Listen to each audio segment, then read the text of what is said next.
we're asked to consider point Q, x1, y1, z1. So that's going to be this point right here in space, and it has arbitrary x coordinate and y and z coordinates. And we're asked to consider point P, x2, y2, z2.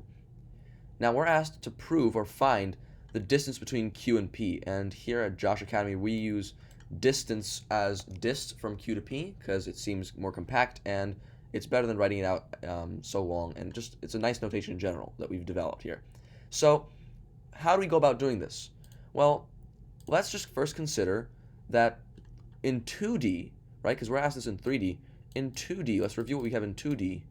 It's a simple application of Pythagorean Theorem. So if we have point Q here and point P here, then what you have is you have the difference between the x coordinates here from Q to P, or delta x, or x2 minus x1, and then you have the difference in the y coordinates, or delta y, which is y2 minus y1.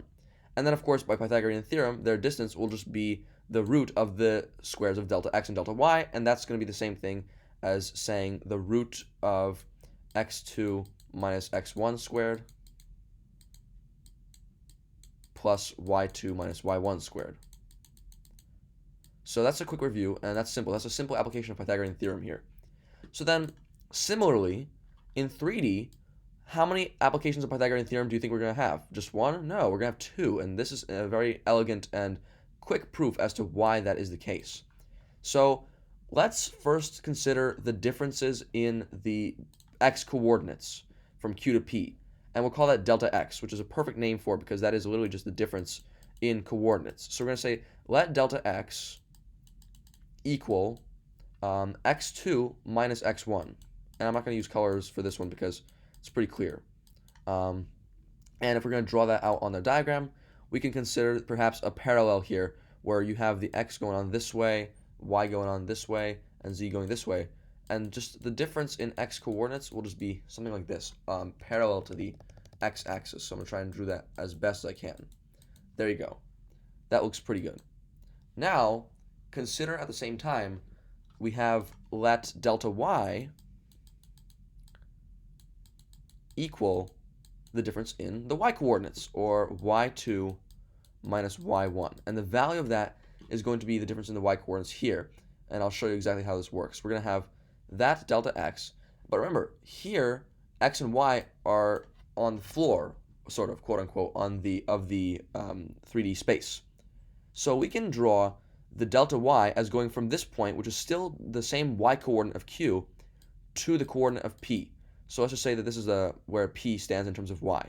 So we're going to label this delta x over here, and then this delta y.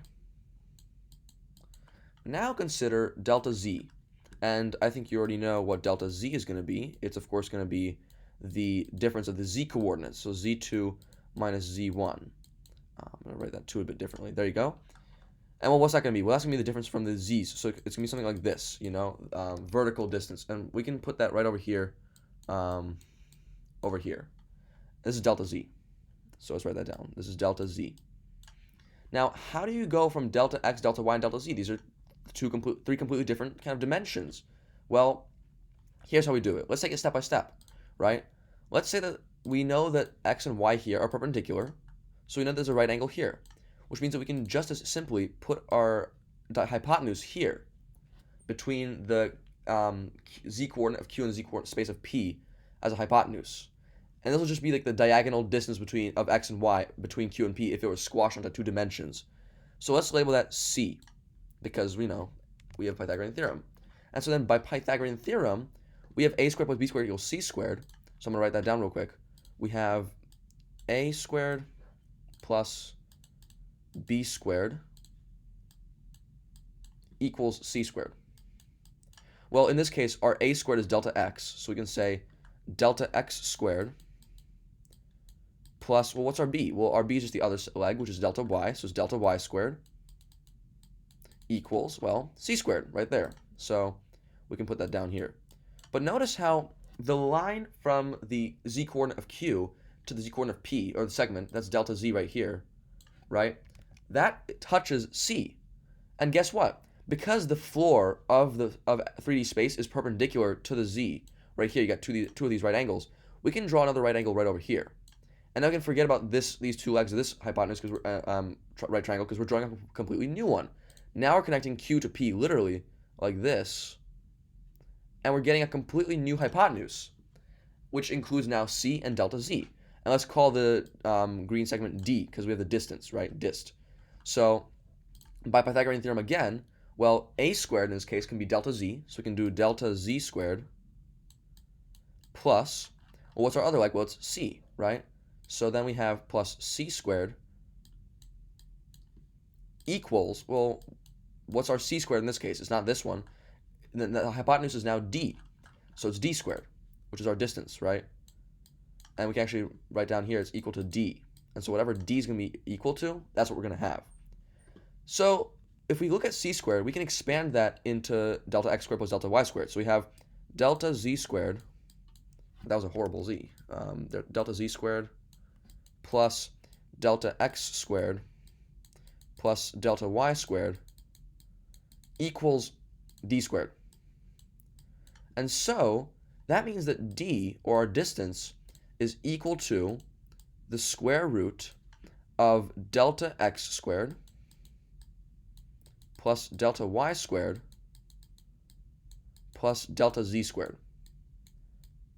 And so expanding each of these terms of delta x, delta y, and delta z, we finally get what we'd expect from the distance of these 2 points to be x2 minus x1 squared plus y2 minus y1 squared plus z2 minus z1 squared.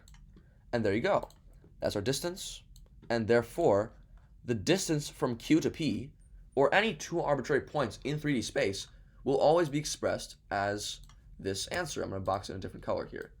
Is equal to the square root of x2 minus x1 squared plus y2 minus y1 squared plus z2 minus z1 squared.